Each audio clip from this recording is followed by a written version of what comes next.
arrancamos. A ver, dice, responde las preguntas de la 13 a la 15 con la siguiente información. ¿Quién de ustedes es tan amable y me colabora con la lectura, porfa?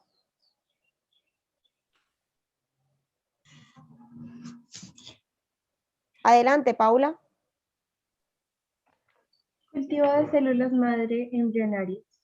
Las células de embriones tempranos son únicas en su capacidad de proliferación y diferenciación en todos los tipos de células que componen los tejidos y órganos de los animales adultos. En 1970 se encontró que los embriones tempranos de ratón con frecuencia desarrollaban tumores cuando eran retirados del útero y trasplantados en un sitio anómalo. Estos tumores, denominados tetracarcinomas, contenían células que eran capaces de formar una gama de tejidos diferentes a medida que crecían en el animal. Texto tomado de Cooper 2002. Ok, gracias, Paula. Me dice, la razón principal por la cual se generaron los tumores en los ratones es A, porque se descontroló el ciclo celular. B, porque se retiraron de un sitio anormal. C, porque se trasplantaron teratocarcinomas.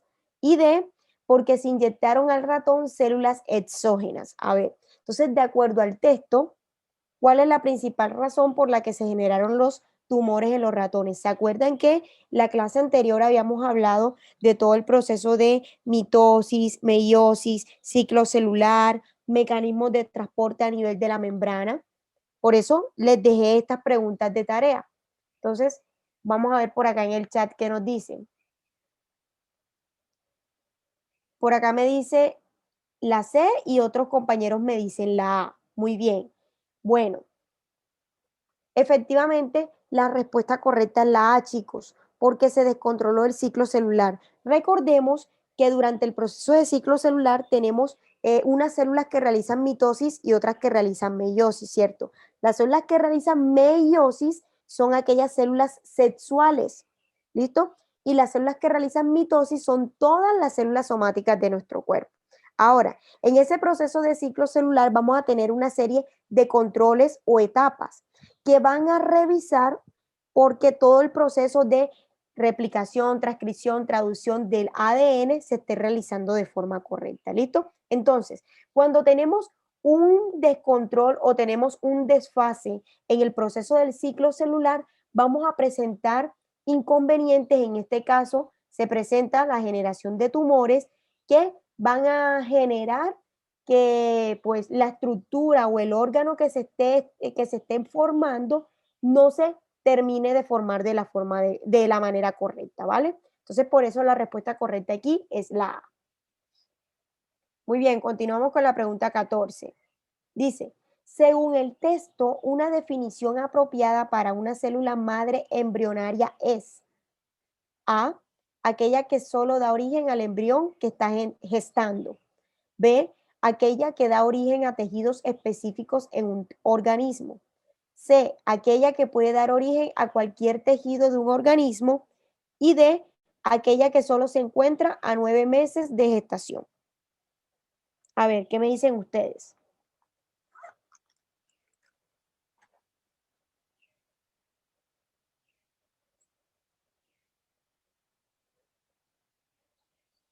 Vamos a ver por aquí en el chat. Por acá hay unos compañeros que me dicen B, A, C, D, B, C. Está bastante dividido esto. A ver, los que me dicen que es la B, ¿por qué? Por ejemplo, aquí tengo a la compañera Vanessa Salazar que me dice que es la B. Cuéntame, Vanessa, ¿por qué?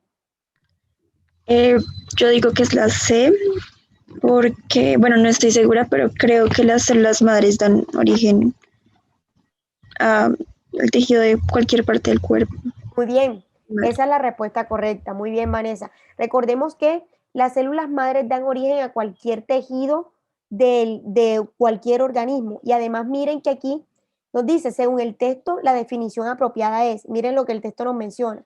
Las células de embriones tempranos son únicas en su capacidad de proliferación y diferenciación en todos los tipos de células que componen los tejidos y órganos de animales adultos. Entonces, la respuesta correcta aquí es la C, aquellas que dan origen a cualquier tejido en un organismo.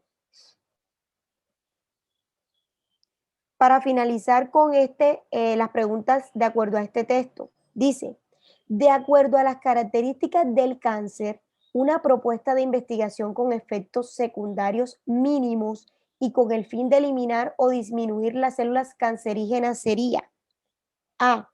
No permitir el ingreso de células cancerígenas al organismo mediante vacunas y antibióticos. B. Inducir apoptosis en las células normales para evitar que las células cancerígenas las infecten. C. Realizar tratamientos intensivos de quimioterapia hasta que se exterminen las células cancerígenas. Y D. Identificar el sitio de descontrol del ciclo celular para regularlo nuevamente por ingeniería genética. A ver, por acá me dicen D, Camilo y Cielo. ¿Alguno de ustedes que me quiera dar las razones? Y el compañero Juan Diego me dice que es la C. A ver, escuchamos a Juan Diego y escuchamos a Cielo. Pues yo digo que es la C porque pues el cáncer se genera en el ciclo celular, entonces tiene que evidenciar cuál del ciclo está para poder como que, sí, como que arreglarlo. Ok, por aquí me preguntan qué es apoptosis. La apoptosis es una muerte celular programada, ¿listo? Es decir, es esa etapa en que las células o una parte de la célula específicamente se programa para morir en determinado tiempo, ¿listo? Eso es la apoptosis, muerte celular programada. Bueno, la compañera me estaba defendiendo la D, identificar el sitio de descontrol del ciclo celular. Los que me decían la C, realizar tratamientos intensivos de quimioterapia. Kevin, Caterine. ¿Por qué?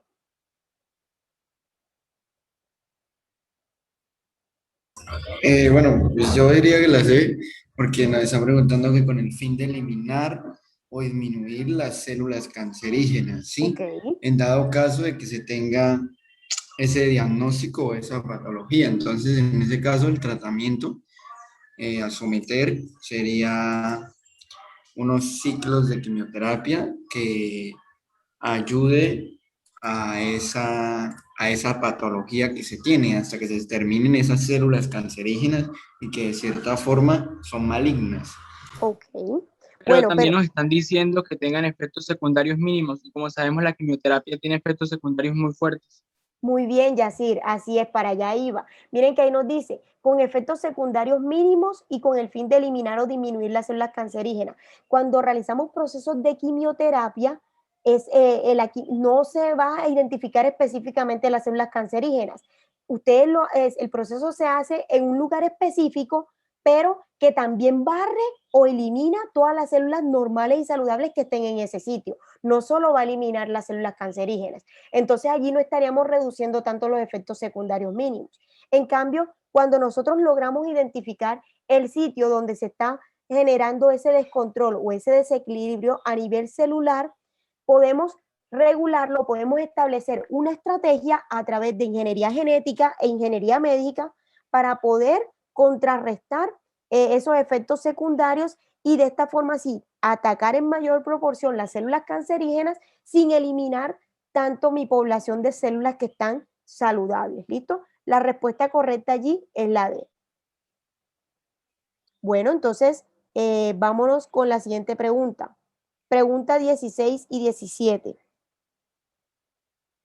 ¿Quién la lee? Yo, profe. Adelante. La figura representa la mitosis realizada en el tubérculo. ¿Por qué?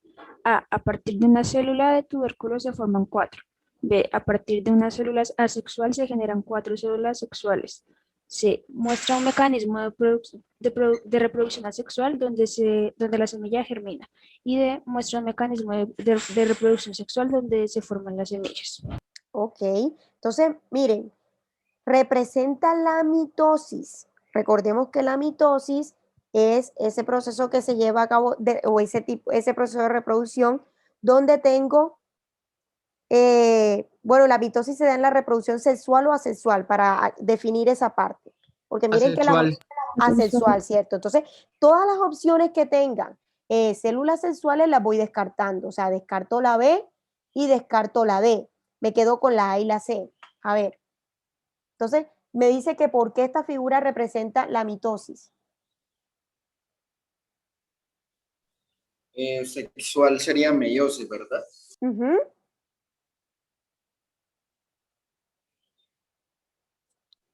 Muy bien, por ahí en el chat me dicen la C.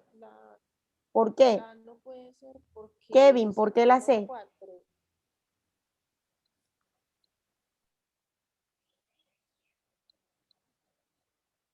Porque lo que hace la célula sexual es que se empieza a duplicar y duplicar y hace que la semilla germine y pues nos produzca el tubérculo como tal, la planta.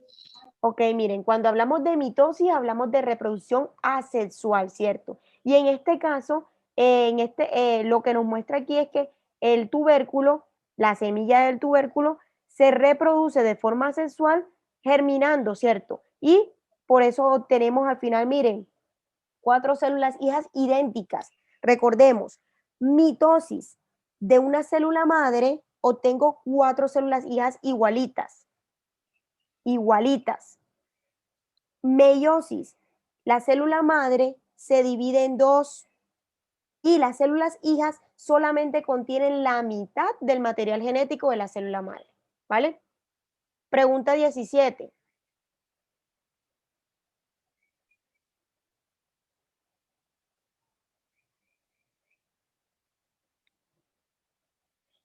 Pregunta 17. Leo. Sí, adelante. Vale. 17. Una ventaja de la mitosis para el tubérculo sería de cualquier cambio ambiental, que cualquier cambio ambiental puede afectarle negativamente. Eso se da debido a que A, los organismos originados tienen la mitad de la información genética de sus progenitores.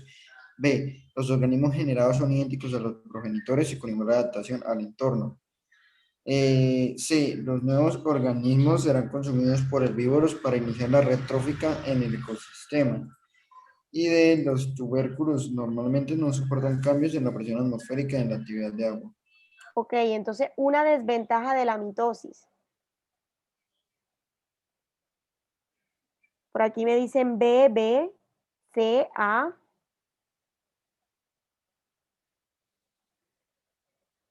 Entonces, recordemos, desventaja de la mitosis. Dice, los organismos originados tienen la mitad de la información genética de sus progenitores. Falso, cierto. Eso ocurre en la meiosis. Opción B, los organismos generados son idénticos a los progenitores y con igual adaptación al entorno. Esa es la respuesta correcta, chicos. Recordemos que tengo de mi célula madre, voy a tener células hijas totalmente iguales, con el material genético igualito. Quiere decir que una desventaja que esto me presenta es que, por ejemplo, si esa célula madre esa célula madre no tiene la capacidad, por ejemplo, de resistir X pesticida, sus células hijas también van a tener esa dificultad. No van a tener dentro de su genética esa capacidad de resistir X pesticida. Entonces, la respuesta correcta es la B. Los organismos generados son idénticos a los progenitores con igual adaptación al entorno. Lo que me dice aquí aquí dice, sería que cualquier cambio ambiental puede afectarlo negativamente. Lo que afecte a la mamá a través de mitosis también va a afectar a sus hijas. ¿Listo? Bueno. Nos vamos con las dos últimas preguntas que dejé de tarea. 18 y 19. Dice, la siguiente gráfica representa la formación de los granos de polen, los cuales son utilizados por las plantas como células reproductivas. El gráfico anterior no está relacionado con la meiosis, B, gametogénesis, C, reproducción sexual y D, reproducción asexual. A ver.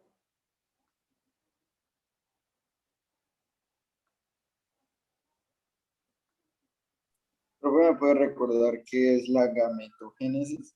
La gametogénesis es el proceso en el cual se forman las células sexuales. Ah, vale, gracias. Por aquí Ana María me dice que la C, Camilo también me dice que la C, Cielo me dice la C, Dara me dice la D. A ver, de los que me dicen que es la C, ¿por qué?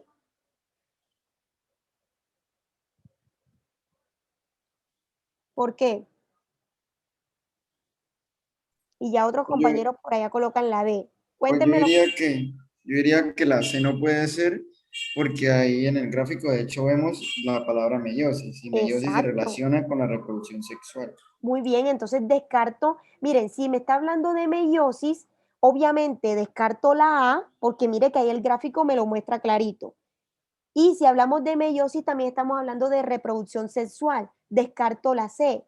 Y cuando yo tengo reproducción sexual, debe haber un proceso de gametogénesis, ¿cierto? Que es cuando se forman mis gametos. Descarto la B. La respuesta correcta es la D. ¿Listo? El gráfico anterior no está relacionado con la reproducción asexual. Ojo lo que dice, no está relacionado con la reproducción asexual. ¿Listo? Y la última, las microsporas son haploides porque A, al finalizar la meiosis, quedan con la mitad del juego de cromosomas de las células madre.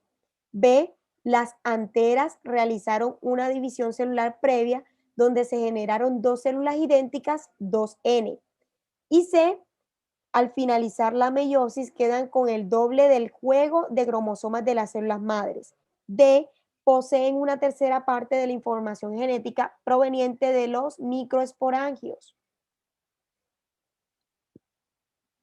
Por acá Qué me pena, dicen, ¿tú me podrías decir qué significa haploide? haploide es cuando solamente tengo un juego de cromosomas, uno solo. Diploide 2. Por ejemplo, las células sexuales son haploides, ¿cierto? XY. Cuando se combinan, cuando ya se da el proceso de fecundación, que se une el óvulo con el esperma, ahí voy a generar un individuo que diploide. Vale, muchas gracias. Muy bien, compañeros. Los chicos por acá me están comentando. Opción A, esa es la respuesta correcta. Al finalizar la meiosis, quedan con la mitad del juego de cromosomas de las células madres. ¿Listo? Jóvenes, preguntas, dudas o inquietudes. Si habían hecho la tarea.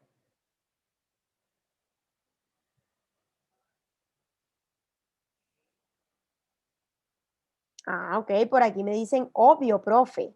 Listo. Bueno, muchachos, entonces hoy vamos a abarcar la temática de las biomoléculas.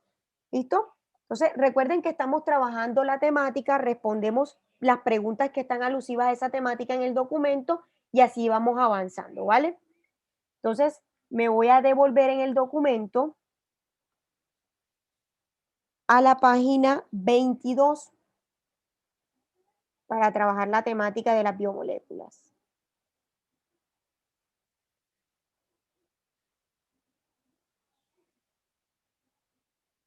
Listo, aquí. Biomoléculas como base de la vida. Entonces tengo los ácidos nucleicos, las proteínas, los lípidos y los carbohidratos. Bueno, muchachos, iniciamos con los ácidos nucleicos y dentro de los ácidos nucleicos yo tengo ADN y ARN.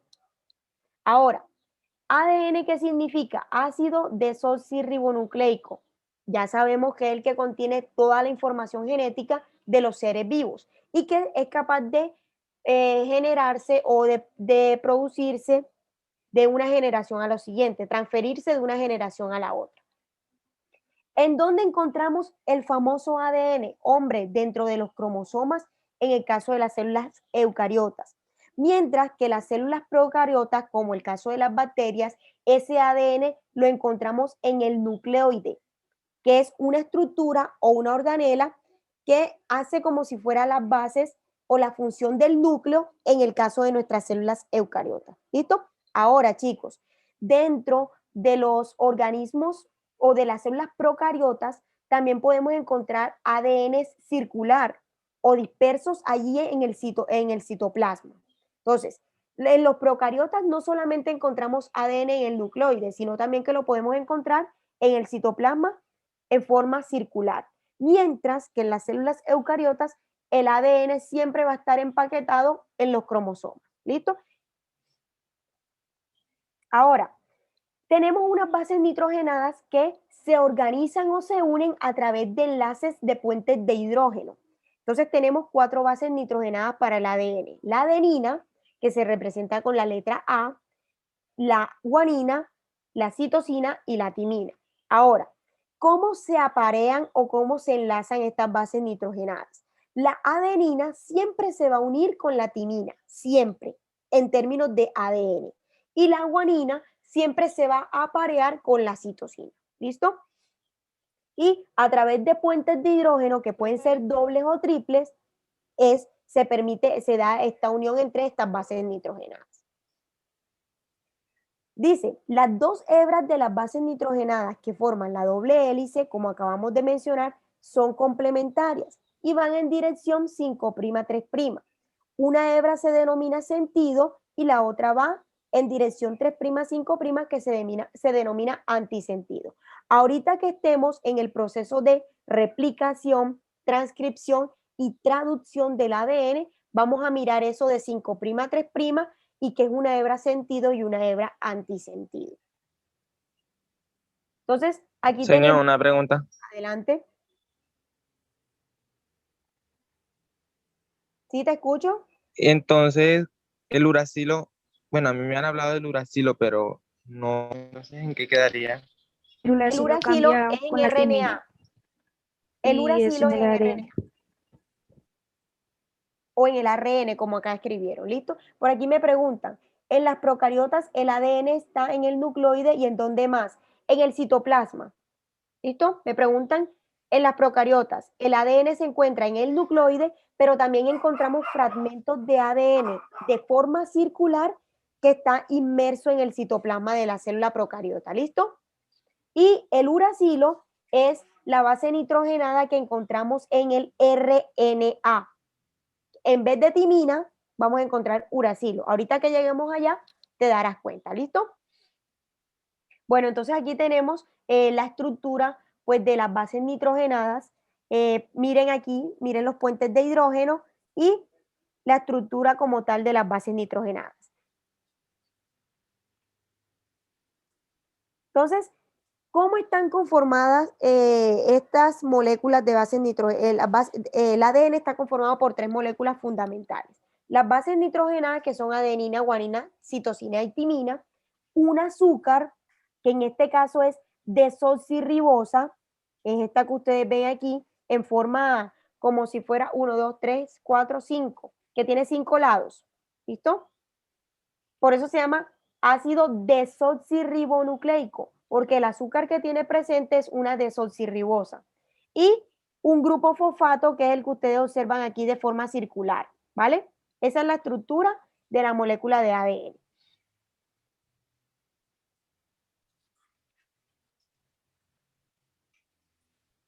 Entonces, cuando ya tenemos la combinación de estas 3 estructuras, base nitrogenada, el azúcar, que en este caso es la desoxirribosa, y tenemos el grupo fosfato, a esto lo vamos a denominar un nucleótido. Entonces también podemos decir de que el ADN está constituido por nucleótidos. Ahora, aquí vamos a mencionar lo del uracilo que decía el compañero. Cuando yo me voy al otro ácido nucleico que compone nuestro sistema, hablo del ARN.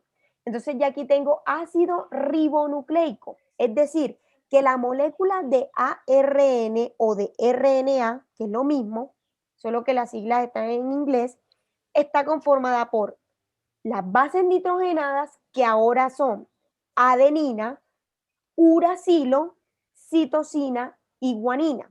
Es decir, ahora voy a parear. Adenina se aparea con uracilo y citosina se va a aparear con guanina. Tengo también un azúcar, pero en este caso el azúcar es la ribosa, por eso es que es ácido ribonucleico, y también tengo un grupo fosfato, ¿vale? Y yo tengo varios tipos de ARN. Tengo el ARN ribosomal, tengo el ARN de transferencia, tengo el ARN mensajero, ¿listo? Pero cuando estamos hablando de los procesos de replicación, transcripción y traducción, el ARN protagonista es el ARN mensajero, ¿vale? Lo mismo, cuando ya yo tengo estas tres moléculas unidas, base nitrogenada, el azúcar, que es la ribosa, y el grupo fosfato, entonces ya yo hablo también de nucleótido. Voy a bajar para la parte de transcripción, replicación y traducción de ADN, como para que vayamos empalmando estos dos conceptos, estos dos temas que hemos visto hasta el momento, que es ADN y ARN, ¿listo? Y ahí lo abarcamos todo. Y luego me regreso a las proteínas y enzimas. ¿Les parece? Entonces, estoy ahora en la página 27. Vamos a hablar de estos tres procesos de replicación, transcripción y traducción que forman lo que nosotros llamamos el dogma central de la biología molecular. ¿Por qué? Porque es una manera muy sencilla de cómo podemos comprender lo que pasa a nivel del ADN en nuestro cuerpo, ¿listo? O a nivel de código genético en nuestro cuerpo. Entonces, recordemos que nuestra hebra de ADN está conformada por dos hélices, ¿cierto? Es bicatenaria. Mientras que el ARN es monocatenario, es decir, ¿cuántas hebras de ARN tengo? Si es monocatenaria. Una, ¿cierto? Mientras que el ADN son dos, es bicatenario. Entonces, yo siempre voy a tomar un fragmento del ADN, que es este que ustedes ven aquí. Ahí lo que yo sombreé. ¿Listo? Eso es un fragmento de ADN. Entonces, miren que yo tengo mi hebra molde sentido 5'3'. Y si ustedes se dan cuenta, antes de la primera base nitrogenada, que es la adenina, yo tengo unos puntos suspensivos, ¿cierto? Y después de la última base nitrogenada, que es la guanina, tengo unos puntos suspensivos.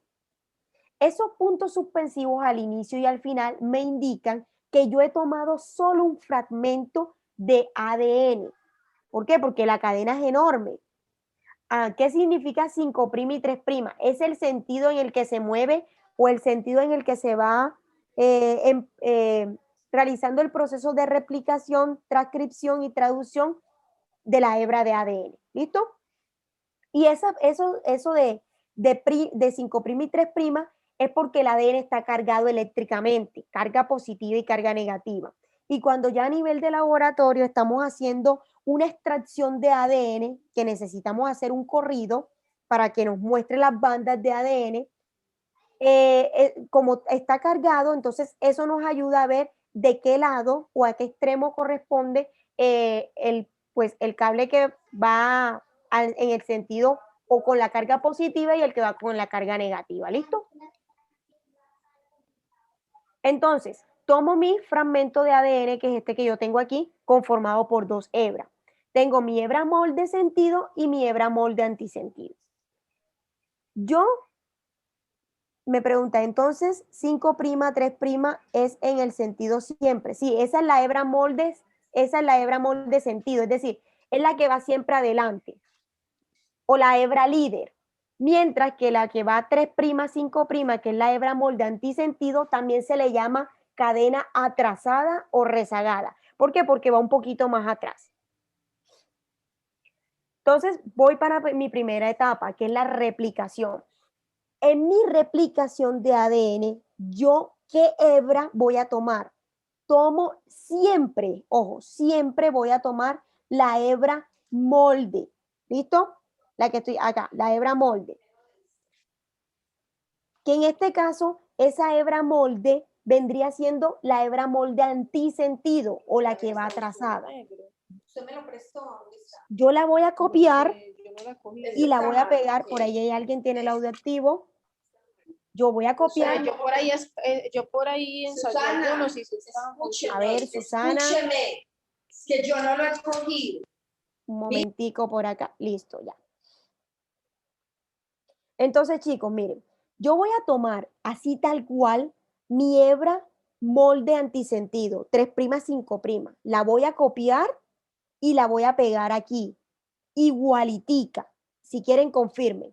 3', 5', empieza con timina, guanina, citosina y termina con citosina, timina, citosina.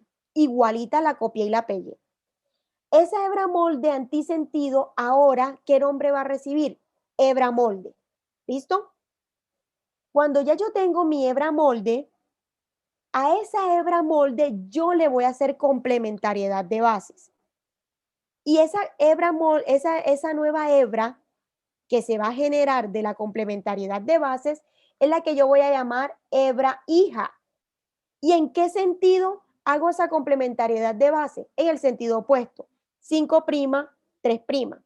Es por eso que ustedes siempre van a ver o van a escuchar o van a leer de que la replicación del ADN siempre se hace en sentido 5', 3'. ¿Por qué? Porque esa es la hebra que usted está construyendo o la nueva hebra que se está construyendo, que en este caso se llama hebra hija. ¿Cómo se hace o cómo se construye esa hebra hija? Facilito. Tengo mi hebra molde y busco la base nitrogenada con la cual se aparea. Si acá en mi hebra molde tengo timina, entonces en mi hebra hija va adenina. Si en mi hebra molde tengo guanina, en mi hebra hija va citosina y así sucesivamente. ¿Listo? Chicos, preguntas hasta aquí en este proceso de replicación del ADN. Preguntas.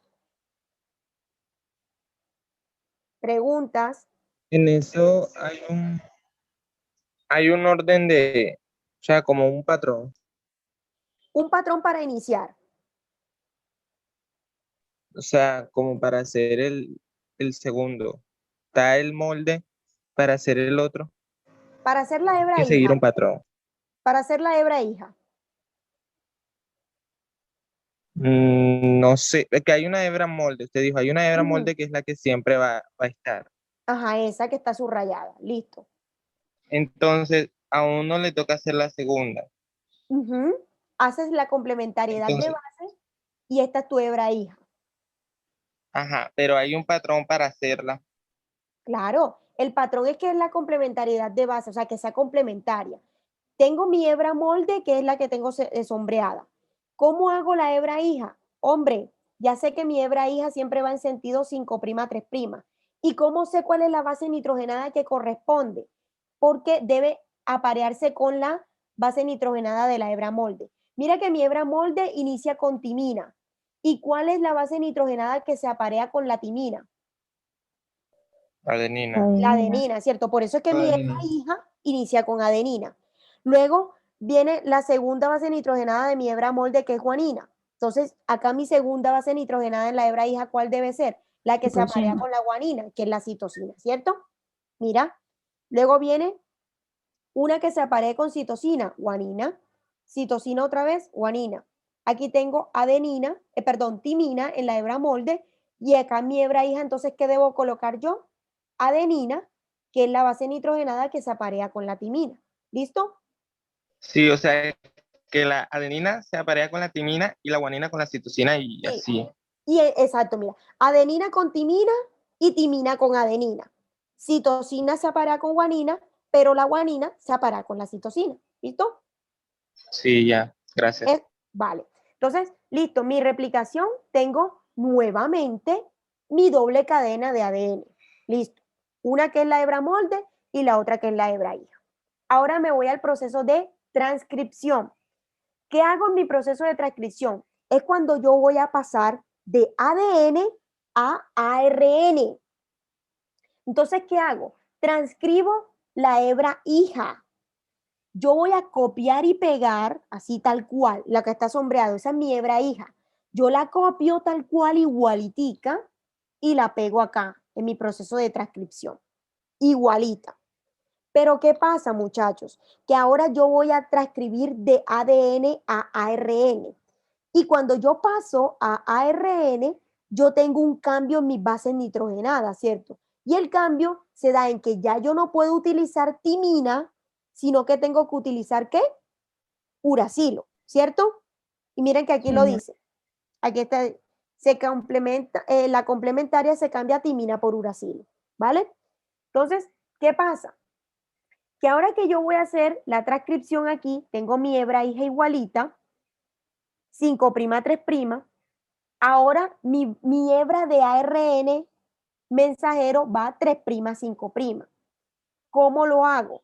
Voy a hacer complementariedad de bases teniendo en cuenta que ya ahora la adenina no se puede aparear con la timina porque la timina no existe en ARN, sino que la reemplazo por uracilo. Y la citosina se sigue apareando igualito con la guanina, ¿vale? Entonces, empiezo. Adenina de mi hebra hija ahora se va a aparear con uracilo de mi hebra de ARN. Citosina se sigue apareando con guanina, guanina con citosina, adenina con uracilo, citosina con guanina. Miren aquí, en mi hebra hija yo tengo timina. ¿Cuál es la complementaria? Adenina. ¿Por qué? Porque lo que yo no puedo tener en mi hebra de ARN, perdón, es que timina, pero adenina, uracilo, citosina y guanina, sí, porque esos son las cuatro bases nitrogenadas que corresponden a la hebra de ARN.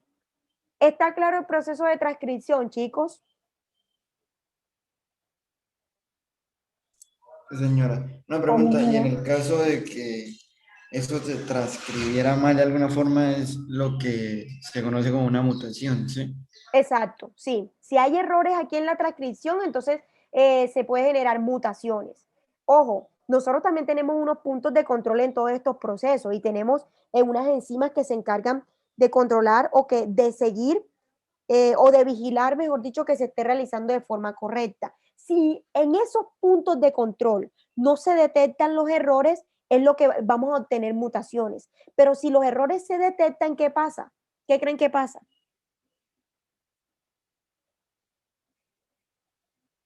Si se detecta el error, ¿qué creen que pasa? Tienen que cambiar la secuencia de ADN. Se desecha, ese fragmento de ADN, se desecha. ¿Listo? Bueno, Bueno, entonces me voy a la última etapa. Se destruye. Esa parte que está mal, se destruye. Me voy a la última etapa.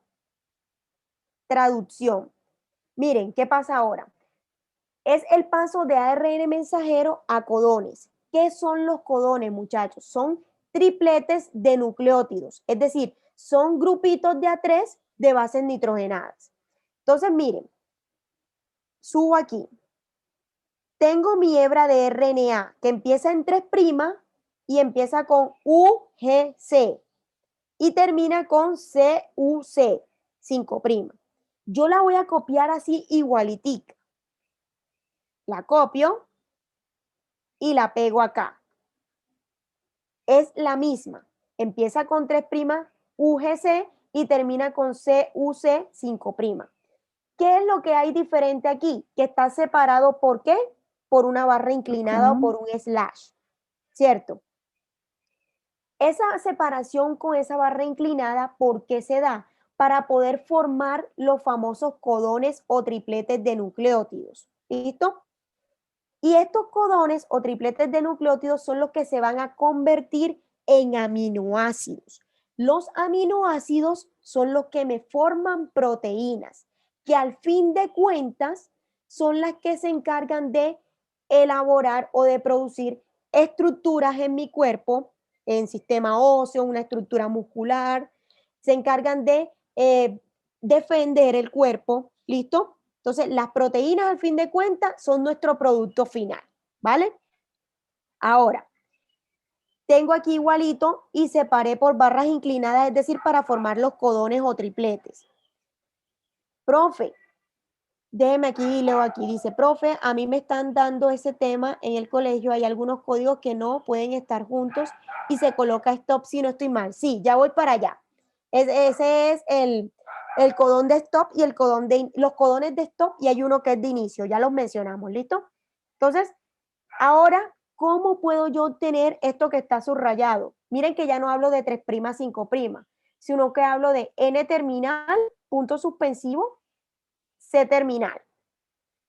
Yo tengo este cuadrito, déjenme y lo amplío un poquito aquí. Tengo este cuadro que es el famoso código genético. Ese cuadro ustedes lo encuentran en internet, ¿listo? Y este código genético es el que me va a definir esto que yo tengo acá para la traducción final, que es pasar a proteínas. ¿Qué pasa? Yo tomo mi codón UGC y busco en mi código genético a qué aminoácido corresponde ese codón UGC. Chicos, tengo 21 aminoácidos. Tengo unos aminoácidos que son esenciales y otros que no son esenciales. Es decir, esos aminoácidos esenciales son los que mi cuerpo no puede fabricar y que necesita. Y los suministro a través de la alimentación. Y tengo mis aminoácidos no esenciales que el cuerpo los necesita en menor proporción. En algunos casos los puede fabricar, pero igual yo también se los suministro a través de mi alimentación. ¿Listo? ¿Cuáles son los aminoácidos? Fenilalanina, leucina, isoleucina, metionina, valina, treonina, prolina, serina, lisina, asparagina, ¿listo? Triptófano, ácido aspartico, ácido glutámico, ¿vale? Todos esos son mis aminoácidos.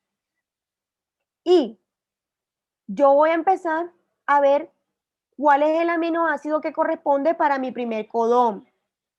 Ojo, en el código genético yo los aminoácidos los abrevio de la siguiente forma.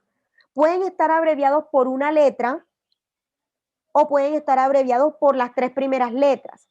¿Qué cambia? Si está en español o si está en inglés. ¿Listo?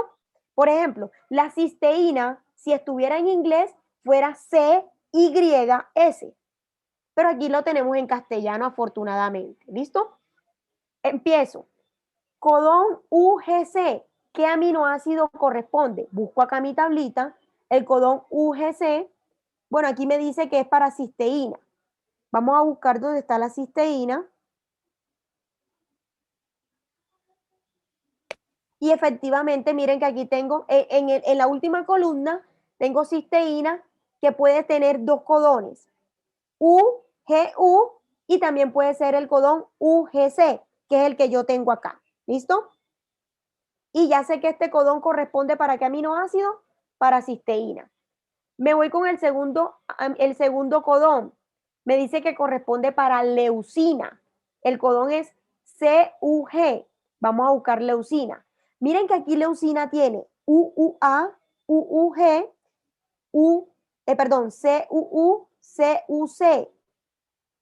CUA y CUG. En este caso, ese es el codón que yo tengo aquí para leucina. Profe, ¿por qué tengo tantos codones para un mismo aminoácido? Allí es donde radica la diferencia entre cada uno de nosotros. Todos somos, todos pertenecemos al género Homo sapiens, ¿cierto? Todos, ustedes y yo. Pero entonces, ¿por qué, por ejemplo, la compañera Andrea o la compañera Cielo tiene unas características distintas a las mías? Es allí donde está el código genético. Miren, puede que Cielo en su código genético tenga este orden, ¿cierto? Para traducir a X proteína. Y yo también tenga, el orden que estoy subrayando ahora. Ella tiene el aminoácido cisteína, leucina, serina, isoleucina. Yo también lo tengo así tal cual. Pero ¿en dónde está el cambio o en dónde está la variación? En el codón que ella tiene. Por ejemplo, ella para la cisteína ella puede tener el codón UGC, pero yo en cambio puedo tener el codón UGU. Ambos codifican para el mismo aminoácido, pero son codones distintos. Y es allí donde está la variabilidad en cada uno de nosotros y también en todos los animales. ¿Listo? Chicos, ya cuando ya tengo aquí, ya completo con mi código genético, efectivamente he terminado mi proceso de transcripción, que es pasar al ARN mensajero a proteínas. Lo que el compañero o la compañera mencionaba de los codones de stop y de inicio. Chicos, ¿por qué tenemos al inicio puntos suspensivos y al finalizar puntos suspensivos? Porque tomamos solo fragmentos del ADN. Y, profe, ¿en dónde inicio yo? ¿O en dónde se inicia este proceso de replicación, de transcripción y de traducción? ¿Y en qué parte finaliza? Muy fácil, muchachos. El proceso de replicación inicia, específicamente la última etapa. La etapa de traducción inicia cuando se encuentra con el codón metionina o con el aminoácido metionina, que corresponde para el codón AUG. ¿Listo? Tengo mi cadena de ARN mensajero. Apenas que se detecte el codón AUG que corresponde para el aminoácido metionina, a partir de allí es donde me va a empezar a traducir a proteínas. Profe, ¿y en qué momento para o hasta cuándo deja de traducir a proteínas? Cuando encuentra uno de los codones de stop o uno. ¿Y cuáles son esos codones stop? UAA, que está en la tercera columna, UAG, o cuando encuentra el codón de stop UGA. Ahí disculpe el vendedor, ustedes saben que esto es el diario de esta cuestión virtual. Chicos, repito, ¿dónde empieza el proceso de traducción? Cuando encuentra al codón AUG que corresponde para el aminoácido metionina y finaliza el proceso de traducción cuando encuentra uno de los tres codones stop o de parada, que son UAA, UAG o el codón UGA. ¿Listo? Chicos, dudas, preguntas, inquietudes. ¿Podría volver a explicar la última parte, por favor? Ok. Estoy aquí en la traducción. ¿Dónde empieza a traducirme a proteínas? Cuando encuentra mi codón de inicio. ¿Y cuál es mi codón de inicio? AUG, que traduce para el aminoácido metionina. ¿Listo? Mira, por ejemplo, aquí tengo 1, 2, 3. Supongamos que en el codón 4, ojo, que en el codón 4, lo que voy aquí a subrayar. Listo. Tengo subrayado hasta el codón 4. Supongamos que allí en ese codón 4, en vez de isoleucina, va metionina. ¿Listo? ¿Qué va a pasar? A partir de aquí, de donde empieza metionina, es que él me va a empezar a transcribir. A traducir. A partir de mi codón que corresponde para metionina, a partir de allí es que él me va a empezar a traducir a proteínas. ¿Listo? Todo lo que está antes de ese codón de inicio, que en este caso es metionina AUG, se desecha. ¿Listo? ¿Y en qué momento termina de traducir a proteínas? Cuando él me encuentre un codón de parada o de stop. ¿Y cuáles son esos codones de parada o stop? UAA, UAG y el codón UGA, que están aquí en la tablita. Si alcanzan a ver, ahí amplío un poquito. Miren, tengo mi codón de inicio que es AUG, que es para metionina, aminoácido metionina. Allí empieza a traducirme a proteínas. Supongamos que a partir de allí tiene 13 codones. Empieza a traducir a proteínas esos 13 codones. Cuando él me encuentre en el codón número 15, por ejemplo, el codón número 15 es UGA, que corresponde a un codón de parada o de stop. Hasta allí me traduce. ¿Listo? Vale. ¿Cuándo vuelve a iniciar el proceso de traducción? Cuando me vuelva a encontrar en toda mi cadena, nuevamente, ¿qué codón? El de inicio, metionina. El de inicio, ¿cierto? El auge. Auge, perfecto. Chicos, preguntas, dudas o inquietudes. Yo tengo El una del pregunta. ¿Sí? Cuando la traducción del ARN a aminoácidos se detiene en un codón de stop y hasta cuando vuelve a empezar, ¿qué pasa en ese lapso? O sea, ¿se desecha ese material genético Sí, o...? ese material genético se desecha. Ah, ya. El otro compañero que creo que tenía otra pregunta. Y generalmente el punto de partida es auge, Siempre, ese es mi codón de siempre. inicio. Vale. Siempre. Es decir, a partir de allí, de ese codón de inicio, auge, que es metionina, es donde él te empieza a traducir a proteínas. Por ejemplo, miren, supongamos que miren, por ejemplo, esta cadena tiene 1, 2, la que voy a sombrear. Tiene 1, 2, 3, 4, 5, 6, 7, 8, ¿cierto? Tiene 8 codones. 1, 2, 3, 4, 5, 6, 7 y 8 codones, la que está sombreada. En esa que está sombreada, ustedes han encontrado el codón de inicio auge.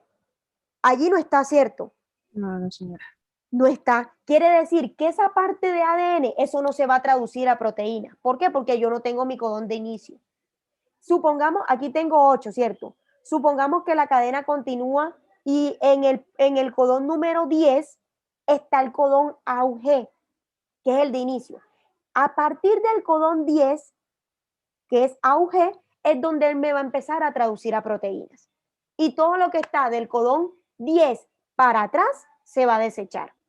Entonces empiezo a traducir a partir de mi codón 10, que es el auge. Profe, ¿en dónde termina? Supongamos que a partir del 10 tenemos 10 más o 30 más. ¿En qué momento va a dejarme de traducir a proteínas? Cuando encuentre uno de los 3 codones de parada o de stop. ¿Y cuáles son los 3 codones de parada o stop? UAA, UAG y el codón UGA. Hasta allí me traduce. Bueno, chicos, eso es todo por hoy. La próxima semana, entonces, damos proteínas, enzimas y resolvemos preguntas relacionadas con la temática.